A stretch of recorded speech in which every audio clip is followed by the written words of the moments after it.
రైతు భరోసాకు సంబంధించి కీలక ప్రకటన చేసేందుకు తెలంగాణ సర్కార్ సిద్ధమైంది. ఈ పథకం కోసం రైతుల నుంచి కొత్తగా దరఖాస్తులు తీసుకోవాలని నిర్ణయించింది. 2025 జనవరి 5 నుంచి 7వ తేదీ వరకు గ్రామ సభలు నిర్వహించి అర్హులైన రైతుల నుంచి దరఖాస్తులు స్వీకరించాలని సబ్ కమిటీ ప్రభుత్వానికి సూచించింది. ఒక్కో మండలాన్ని 3 భాగాలుగా విభజించి 3 రోజుల్లో గ్రామ సభలు నిర్వహించి అక్కడే రైతు భరోసా కోసం దరఖాస్తులను తీసుకోవాలని ప్రభుత్వం నిర్ణయానికి వచ్చింది.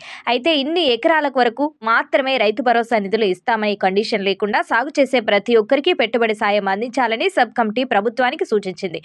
ఎన్ని ఎకరాల్లో పంటలు వేస్తామనేది మాత్రం రైతులు ఎన్ని ఎకరాలను ఆ దరఖాస్తులో పొందుపరచాల్సి ఉంటుంది. అధికారుల సర్వే, శాటిలైట్ మ్యాపింగ్ ద్వారా సాగు భూములను ప్రభుత్వం గుర్తించనుంది. ప్రభుత్వం రాష్ట్రంలో 10 ఎకరాలకు మించి భూమి ఉన్న రైతులు 92,000 మంది ఉన్నారు. గత బీఆర్ఎస్ హయాంలో గుట్టలకు, రోడ్లకు రైతు బంధు డబ్బులు ఇచ్చారన్న కాంగ్రెస్ సర్కార్ తీవ్రమైన ఆరోపణలు చేసింది. పంటలు సాగు చేయని భూములకు గత ప్రభుత్వం 21,284 కోట్లు చెల్లించిందని అసెంబ్లీలో అధికారిక ప్రకటన చేసింది.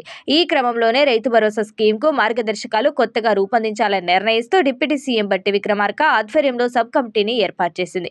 ధరణి పోర్టల్ ప్రకారం ప్రస్తుతం రాష్ట్రంలో 1,53,00,000 ఎకరాల వ్యవసాయ భూమి ఉంది.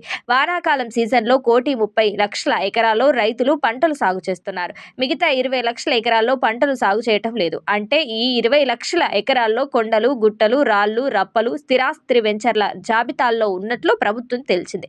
దీంతో రాష్ట్రంలో భూమి సాగు చేసే రైతులందరికీ తప్పనిసరిగా రైతు భరోసా పథకాన్ని అందించాలని ప్రభుత్వం నిర్ణయించింది.